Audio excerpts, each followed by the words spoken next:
Association के हर साल नया पदाधिकारी आते हैं। हमारे लिए गर्व की बात है कि डॉक्टर दिलीप भानुशाली, एक known and prominent physician from Hyderabad, has taken over this time as the national president of Indian Medical Association. We have a very dynamic, very known, very seasoned medical activist and first lady secretary of Indian Medical Association is Dr. Sarvari Datta. She is from Bengal. She is has been the president of Bengal branch also, Calcutta branch. Yes. And we have Dr. Piyush Jain. Dr. Piyush has been the president of IMA East Delhi branch and office bearer of Delhi Medical Association. You must have seen him. Is the finance secretary here. We have Dr. Rajneesh Attam. He is a surgeon in Delhi. He is a joint secretary. We have Anand Prakash from Hapur. He is also a joint secretary. We have Sandeep Datta. Sandeep Datta is our assistant secretary in Indian Medical Association.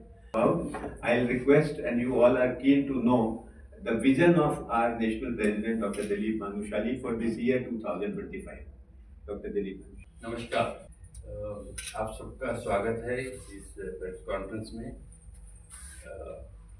मैं represent करता हूँ हिंदुस्तान के सबसे बड़े medical organisation IMA का, जिसके लिए मैं शुक्रगुजार हूँ एक ऊपर वाले का, मेरे मेंटर और मेरे चीफ गाइडेंस साहब doctor Ketan Desai, doctor Vinay Agarwal, doctor Rajan Sharma और काफ़ी सीनियर लोग जो आईएमए में कई सालों से युवा लोगों ने सेवा दी है। उनके सबके आशीर्वाद से आज मैं इस जगह पे हूँ। मैं शुक्रगुजार हूँ मेरे साथी HSD डॉक्टर दत्ता का और सब पदाधिकारी doctor Jain. So I welcome all of you for this press conference. को भी खुद को अंदर झांकने की ज़रूरत है, पब्लिक को भी ज़रूरत है और गवर्नमेंट को भी ज़रूरत है। इंडियन मेडिकल एसोसिएशन ऐसी बॉडी है जो ए पॉलिटिकल फ्रंट ऑफ मेडिकल फेडरेलिटी। हमारे डॉक्टरों में कई ऑर्गेनाइजेशंस हैं, डिफरेंट स्पेशलिटी के डिफरेंट ऑर्गेनाइजेशंस, वो सब भी अपनी एकेडमिक उसमें सोच, मगर जो मुद्दे उठते हैं, जो प्रॉब्लम्स हैं, वो आईएमए फाइट करता है। और इतने सालों से आपने देख रहे हैं कि आईएमए में fighting for the rights of doctors, चाहे वो वायलेंस अगेंस्ट डॉक्टर्स हो, चाहे वो आयुष मिक्सोपैथी, CPA, तो हजारों मुद्दे हैं। तो हम चाहते हैं कि एक मुद्दा, और आपने देखा है कि सारे मुद्दे, all this problems ultimately they are going to supreme court, और सुप्रीम कोर्ट को फाइट करना आप लोग को मैंने बताना जरूर नहीं समझता हूँ कि कितना मुश्किल है, not only cost wise but time it takes. तो आईएमए अपने हक के लिए लड़ रहे हैं, डॉक्टर्स अपने हक के लिए लड़ रहे हैं, और हम चाहते हैं कि press and media should bring out the truth. मुझे नहीं कहते कि आप डॉक्टर के लिए एक बात, मगर जो सही है वो सही बताइए। अगर 10-15 साल से देखा गया तो आईएमए एक स्ट्रॉन्ग बॉडी बनी है। गवर्नमेंट अब हर हेल्थ के इशू में पूछती है क्या करना चाहिए, क्या नहीं करना। जैसे कि आपने बाहर के मुल्कों में देखा है, like British medical association, American medical, they are very strong body and they have strong say in that, कुछ भी हिलता नहीं है वहाँ विदाउट दैट एसोसिएशन। आईएमए भी उस जगह पे लेना चाहती है और कोशिश कर रही है, तालमेल बिठाएं, गवर्नमेंट के हर प्रोजेक्ट में सपोर्ट करती है। आपने देखा पल्स पोलियो में हमने किया, हमने कोविड के टाइम पे इतना काम किया। There are some provisions in law in this, जैसे कि इम्प्रिजनमेंट 3 साल के बदले में अगर 7 साल होता है तो कॉग्निटिव ऑफेंस है और आप अरेस्ट कर सकते हैं with a non bailable warrant. वो हम चाहते हैं कि अगर सेंट्रल लॉ आता है ऐसा जो सब पे, कोविड के टाइम पे गवर्नमेंट ने तो लॉ निकाला था, अब वो नहीं करने दे रहे। Of course, we are writing to our branches all over India. You must be knowing that we have almost 4 lakh members, alpha members, in almost 1800 branches. And we have been trying to approach the state government that we should have a law. 21 states already have laws, but nobody is following it. और इसमें ये provisions नहीं है। तो हम चाहते हैं, except for 2 or 3 states like Karnataka has done it, Haryana में आ रहा है। तो ये अगर प्रोविजन आता है तो स्ट्रिक्ट लॉ अगर आते हैं तो थोड़ा बहुत पब्लिक में भी अवेयरनेस आएगा कि वायलेंस जरिए हैं। There are means where the public if they have any grievances against doctors they can go and represent that, they can't take law on their orders. आप तो आजकल देखते हैं जाके मार देते हैं, पेट्रोल लेके जलाते हैं हॉस्पिटल। और वो चीज है, वो हम चाहते हैं कि प्रेस वाले वो चीज को ये दे शुड कंडेम दिस, क्योंकि ये how can you take law in your hand, किसको मार कैसा सकते हैं। डॉक्टर साहब, जहाँ तक देखा गया है हॉस्पिटल्स के अंदर, प्राइवेट हॉस्पिटल्स के अंदर ज़्यादातर पेशेंट के साथ मिसबिहेव किया जाता है। कहीं पेमेंट को लेके होता है, कहीं उनके ट्रीटमेंट को लेके किया जाता है। उसके लिए आप कहाँ तक एडवाइस करेंगे डॉक्टरों को कि इस तरीके की जो है वारदातें ना हों? एक दो तीन चीजें आपको समझनी पड़ेगी इस चीज में। एक, आजकल का जो हॉस्पिटल कॉर्पोरेट बिजनेस जो है, 80% of the corporate hospitals throughout India has been taken over the foreign, और there most of them are non doctors. तो वो एक बिजनेस हाउस चला रहे हैं, टोटली इकोनॉमिक्स। मगर हम चाहते हैं जो गवर्नमेंट इतने रेस्ट्रिक्शन, छोटे नर्सिंग होम 10 मियाँ बीवी अगर एक हॉस्पिटल 10 बेड का खोलते हैं, उस पर आप कितना जुल्म डालते हो, कितनी चीज 34 जगहों पे जाके उसकी वो लेनी पड़ती है परमिशन, कैसे चलेगी? इसलिए आप देख रहे हैं छोटे छोटे हॉस्पिटल बंद होते जा रहे हैं। गवर्नमेंट सपोर्ट करती है उसकी, पब्लिक करती है। छोटे हॉस्पिटल में अगर वो नहीं है, अगर वो डॉक्टर उसको पेशेंट को नहीं संभाल सकता है, वो तो कहता है कि भाई बड़े सेंटर में जाइए, और उस दरमियान अगर कुछ हो जाता है तो आप वो हॉस्पिटल को जला देंगे। तो ये सबसे बड़ा मुद्दा है। दूसरा मुद्दा है मिक्सोपैथी का। गवर्नमेंट सपोर्ट कर रही है ये हाफ को डॉक्टर्स बनाने, मिक्सोपैथी जो। हमें कोई होम्योपैथी से परेशानी नहीं है, ना आयुर्वेदिक से परेशानी। उनकी अपनी अपनी एक ब्रांच है, उनका अपना साइंस है। गवर्नमेंट उसको सपोर्ट करें, बराबर करें, वो रिसर्च करें और let them come out with their own this thing, but why mix? आपने देखा होगा majority of them they right allopathic drugs, and supreme court तो बड़े उसमें तो ऑर्डर भी पास की, they can't right allopathic drugs. उसके बावजूद भी वो लोग लिखते हैं। दिल्ली, अभी दिल्ली में पकड़े गए हैं अभी लास्ट 2 साल। कई स्टेटों में पकड़े जा रहे हैं। तो उस पर जो मेडिकल काउंसिल है जो स्टेट की, वो एक्टिविटी होती है, वो लोग करते हैं, ये पकड़ाते हैं। जैसे कि हमारे स्टेट तेलंगाना में मेडिकल आज तक तो 300-400 केसेस ऑलरेडी कर चुके हैं। उन लोग पकड़े गए, पुलिस के सपोर्ट लेके उनको बंद किए गए। आपका क्या कार्रवाई रहेगी अभी इस पे? क्या आपके प्रेसिडेंटशिप में क्या कार्रवाई होगी? जैसे आईएमए में हमें दांत नहीं दिए गए कुछ फाइट करने के लिए। करना है तो मेडिकल काउंसिल को करना पड़ेगा, गवर्नमेंट को करना पड़ेगा। हाँ, तो आपके पास कोई वो नहीं है कि आप मेडिकल काउंसिल को कुछ एडवाइस दे सके या वो कुछ ऐसा एडवाइस करें? दे सकते हैं, अब तो फिर वो देते हैं, गवर्नमेंट को भी देते हैं, काउंसिल को भी बोलते हैं, क्योंकि अल्टीमेटली करें उन्हें पढ़ना। हम बता सकते हैं कि ये फलाना फलाना बराबर, इसके पास डिग्री नहीं है, ये क्वैक है, इस पे कुछ कार्रवाई की। आपको कैसे पता लगेगा कि इनके पास डिग्री नहीं है? वो हम जैसे लोग आपको बताएंगे तभी आप करेंगे ना आगे। तो पब्लिक को भी अवेयरनेस होनी चाहिए ना।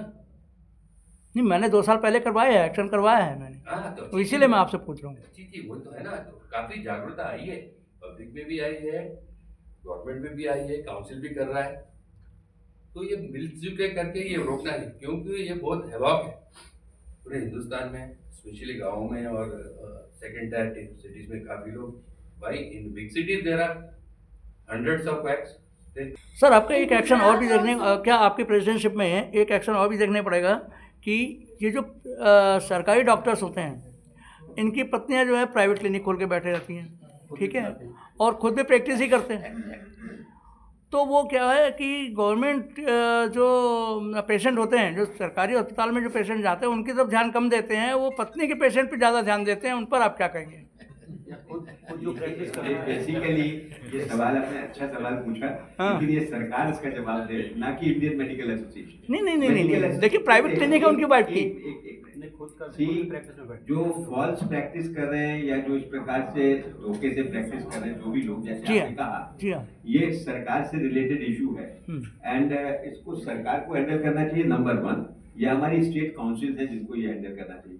पब्लिक को अवेयर होकर इनकी शिकायतें करनी चाहिए, जिसपे कि इनका जवाब है। आईएमए को इंडियन मेडिकल एसोसिएशन के पास इसका एक्चुअली जवाब नहीं है, हम अवेयर ही कर सकते हैं, राइट। और हम इसमें सरकार के साथ है कि इस प्रकार की कोई भी सिचुएशन जो है उसको अगर किसी भी सख्ती से भी करेंगे तो हम इंडियन मेडिकल एसोसिएशन उसका साथ।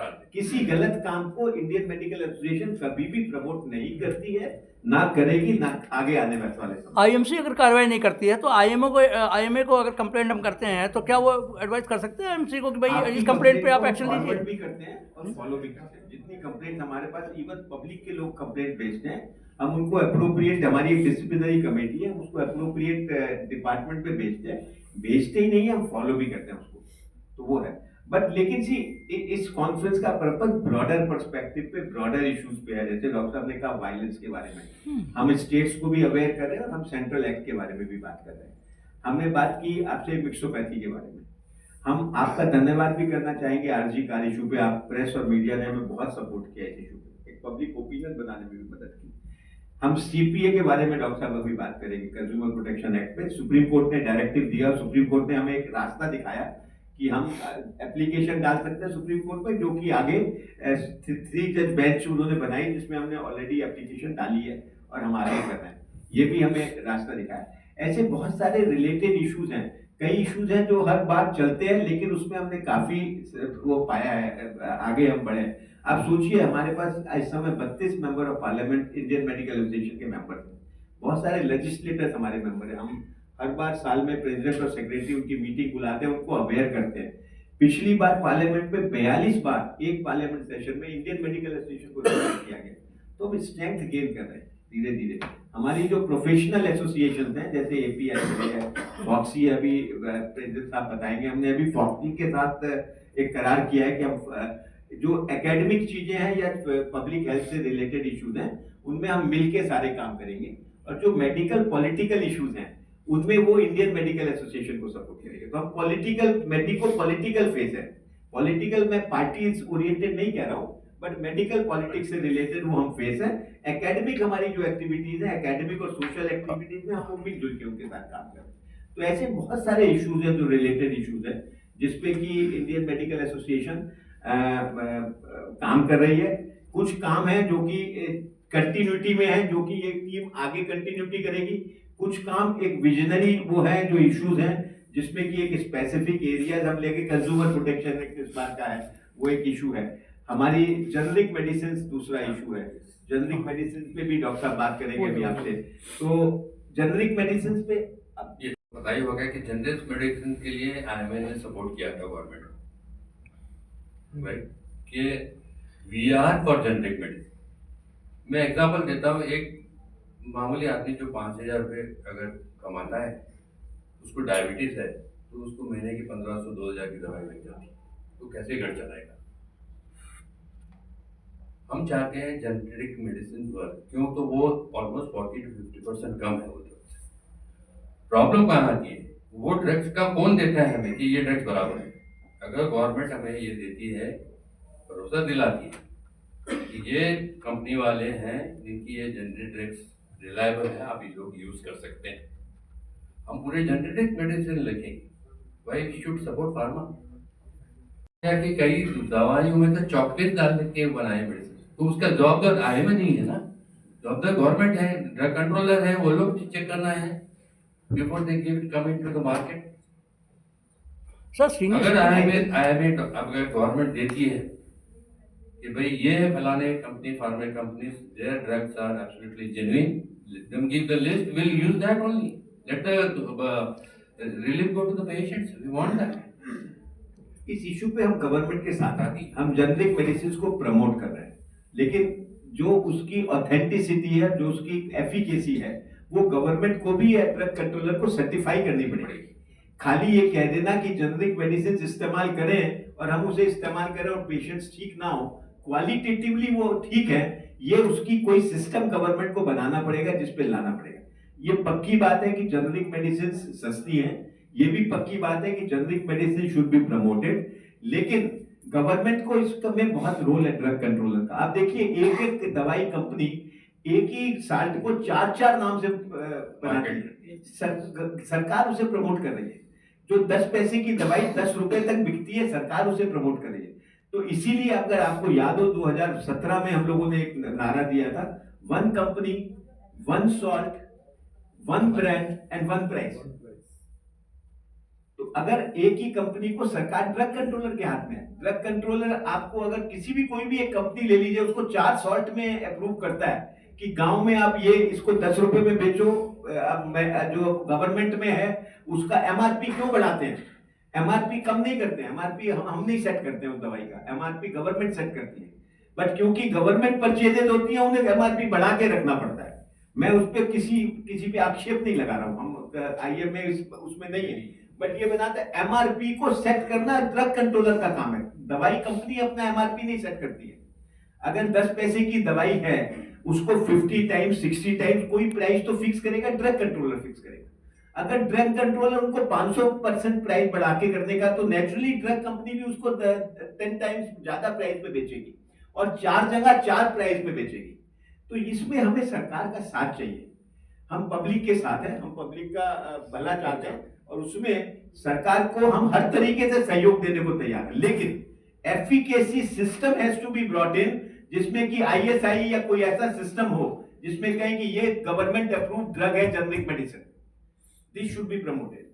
या ये कंपनीज है जिनकी जेनरिक दवाई का should be promoted, this certificate is required, which is the thing जो हमारे आड़े रास्ते में आ रहा है। आपके, और जब आप बात करते हैं और हम बात करते हैं, हम उतने दम से नहीं बोल पाते, बिकॉज हमें पता है कहीं चौक मिलती है, कहीं 250 की जगह 150 मिलीग्राम दवाई अंदर पड़ी होती है। इस तरीके की चीजें बहुत रिपोर्टेड हैं जो कि नहीं होनी चाहिए। सर, जन औषधि केंद्र के अंदर देखा गया है कि अब ये आपके एडवाइस है, किसके एडवाइस है, सरकार केवल जो है 200 रुपये से लेके 300 रुपये तक की दवाइयाँ ही 10-10, 20-20, 25-25, 30-30 रुपये की देती है।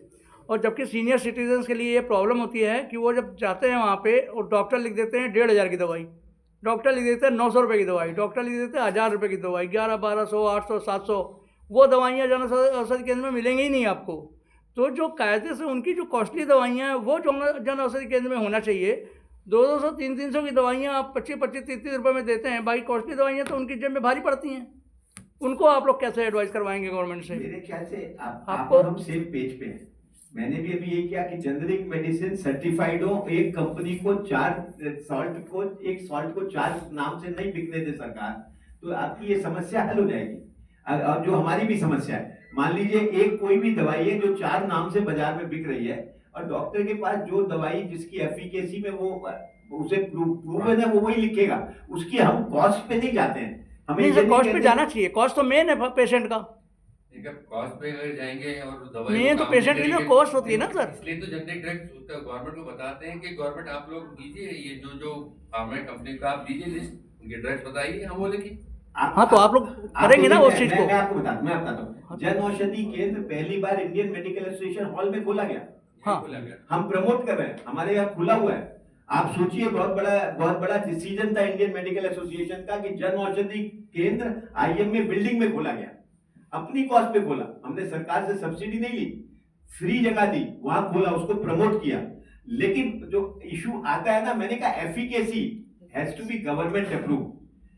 हम चाहते हैं कि हर अस्पताल में जन औषधि केंद्र हो, हम ये भी चाहते हैं बात तो ठीक है, लेकिन एक कॉस्ट भी होनी चाहिए। कॉस्ट ऑफ मेडिसिन जो है ना, वो शुड बी, मतलब ही कॉस्ट से रिलेटेड है।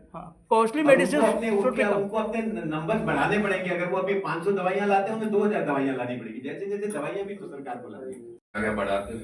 Prevention is always better.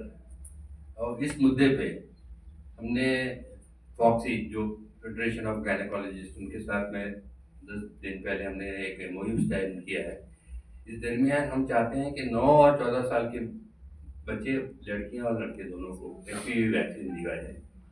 Cervical cancer is the second biggest cancer after breast cancer. IMA इसमें ज्वाइन करके ऑलमोस्ट 50,000 IMA डॉक्टर्स को ट्रेनिंग देने वाली।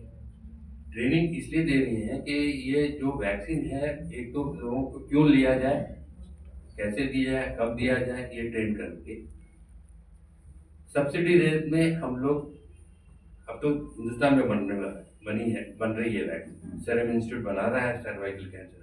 तो वो सब्सिडी में रेट के हम चाहते हैं गवर्नमेंट उसको नेशनल इम्यूनाइजेशन प्रोग्राम में इंक्लूड करे। जैसे पोलियो है, मीजल्स है, मम्स है, टाइफाइड की जितनी वैक्सीन गवर्नमेंट अभी दे रही है फ्री में, उसमें ये सब्सिडी रेट में एचपीवी भी एक्शन किया है। तो वो बड़ी बड़ी जोर की मुहिम हमने चालू की है। ये मेरे से ये cancer, cervical cancer prevention month है जनवरी में, और इसमें ये लागू होगा। इंडियन मेडिकल एसोसिएशन सरकार से विनम्रता से प्रार्थना करता है कि इन सब चीजों से जीएसटी हटाया जाए, और क्योंकि ये चीजें एक आम आदमी को अफेक्ट करती है। ये भी एक हमारा उसमें तीसरा हमारा ये भी है कि सरकार को अगली डिकेड, जो हेल्थ केयर डिकेड को के नाम से अनाउंस करते हुए कि अगले 10 साल हेल्थ केयर को वो प्रमोट करेगी, उसके साथ साथ अगर उनको जेन्युइनली हेल्थ केयर को प्रमोट करना है तो जो लाइसेंसेस जो प्राइवेट सेक्टर पे या गवर्नमेंट सेक्टर पे या हेल्थ केयर पे लगा रहे हैं डिफरेंट, चाहे वो प्रिवेंटिव स्कीम्स है, चाहे वो प्रमोटिंग हेल्थ केयर से रिलेटेड स्कीम्स है, उन लाइसेंसेस को भी उनको स्ट्रीमलाइन करना चाहिए। One window one clearance type उस पॉलिसी पे काम करना चाहिए। इसी प्रकार से हमारी स्टेट से भी, डिफरेंट स्टेट से भी ये रिक्वेस्ट है कि वो हमारी स्टेट ब्रांचेस के साथ, ये हम गर्व के साथ कह सकते हैं कि हमारी हर स्टेट ब्रांच लोकल स्टेट के साथ कंधे से कंधा मिलाकर काम करना चाहती है और कर भी रही है। जहां जहां सरकार को एक स्वस्थ भारत बनाने में हमारे इंडियन मेडिकल एसोसिएशन के सदस्य, इंडियन मेडिकल एसोसिएशन की ब्रांचेस या इंडियन मेडिकल स्टेट ब्रांच की जरूरत है, हमारी इंस्ट्रक्शंस है उनको कि हर नेशनल स्कीम में पार्टिसिपेट करे, कंधे से कंधा मिला के पार्टिसिपेट करे और सरकार का पूरा साथ दे, ताकि हमारा हर नागरिक स्वस्थ रह सके, बीमारियों से दूर रहे और जिससे कि हेल्थ केयर हर जगह पहुंच सके। उसके हिसाब से इस पूरे सारे इशू में जो पीछे रहा, मैं उनसे भी रिक्वेस्ट करूंगा कि वो 2 शब्द बोले। और हमारे जो आईएमए हेडक्वार्टर का एडमिनिस्ट्रेटिव सेटअप है उसकी इंचार्ज हैं, तो हमारे सारे दिल्ली के पदाधिकारी उनके साथ हैं, कंधे से कंधा मिलाकर काम करने के लिए तैयार है। तो वो किस तरीके से आगे इंडियन मेडिकल एसोसिएशन को ले जाना चाहते हैं, सबसे बड़ा एम जो उनके सामने इस 2 साल की चैलेंज है आईएमए हेडक्वार्टर बिल्डिंग को। आज आप यहाँ बैठे हैं because IMA headquarter building NBCC को दे दी गई है और एनबीसीसी उसका डिमोलिशन और कंस्ट्रक्शन काम शुरू करेगा। सबसे बड़ी चैलेंज वो है। तो मैं मैडम से कहूंगा कुछ शब्द बोलिए। It's very heartiest welcome to all the media people here. अभी मैं इसको फिर से रिपीट करना नहीं चाहते हैं जो doctor Vinay Agarwal and doctor Bhanushali ने बोला है, but first of all what I want to tell that whatever we want to do in the coming years, we want mostly the help of the media people to take it to the government. ये हाथ जोड़ करके आपको हम लोग विनती करते हैं, though we are not in politics and we are a very vulnerable society, I think about the doctors, अगर हमका जो चाहत है गवर्नमेंट के पास, आप भी मेरा साथ दे तो we can go further। और इसमें हमारा 2 चीज इसमें है। देखिए, one thing everybody has to admit that doctors are the indispensable part of the society। अगर इन लोगों को हर टाइम कुछ छोटा मोटा चीज के लिए इन लोगों को ह्यूमिलिएट कर दिया जाए, क्योंकि एक डॉक्टर तो भगवान नहीं होते हैं, तो ऐसा भी नहीं हो सकता कि सब पेशेंट जिंदा रहेगा, कोई नहीं मरेगा, तो 150 करोड़ तो डबल हो जाएगा। ये doctor, we can not do that. We can go to the certain extent as far as we can do. After that देखिए, उनको भी तो कुछ है, मॉरिबंड कंडीशन है कि उसका कुछ मॉर्बिडिटीज है कि कुछ है, तो उसमें कोई ह्यूमन कुछ नहीं कर सकते हैं। We can go to a certain extent, after that it is not in our hands. ये सबको समझना होगा। तो इसमें ये अवेयरनेस के लिए डॉक्टर का बात ज़्यादा लोग नहीं सुनते हैं, मीडिया का बात ही ज़्यादा सुनते हैं, तो उसमें आप आगे आ जाइए। थोड़ा ये तो कम से कम बताइए कि इसके लिए कोई डॉक्टर को मारेगा तो क्या है, एक डॉक्टर चला जाएगा, मर जाएगा, उसमें क्षति किसका होगा, ये कौन भुगत रहेगा इसके। एक नर्सिंग होम को आप डिस्ट्रॉय कर देता है, एक हॉस्पिटल को भांगचूर करता है, तो उसका काम कुछ दिनों के लिए बंद हो जाता है, तो who suffers? The humanity suffers. तो everything will come back on them, not to the doctor. It is only the doctor and his or her family suffers. not all the doctors, but इसके लिए जो होता है उसका effect, जो bad effect, it comes on the society. So I request you, please, you always say this in anywhere, wherever you get the chance, you please say this, that don't hurt us, because we are for the people, for the society. हाँ देखिए, सब जगह में तो positive negative होता ही है, ऐसा नहीं है कि सब डॉक्टर ठीक है. Women empowerment, actually I don't differ between the men and women, but the women usually in our country, for several reasons, they do not get a chance to come forward. Even they have uh, uh, they can do many things, I think, but sometimes they do not get the chance. I do not blame them, but I want to just push them up, that you come in front, you try to do what you want to do. I mean, all the women in our country, especially the medical women, and don't spoil your medical degrees looking after your family and this thing, because we can manage both. That I can say. So these are my mission, these are my challenges, and I will always want the media people to be with us, just to help us. We cannot help you, I think, but you can help us in many ways. Thank you.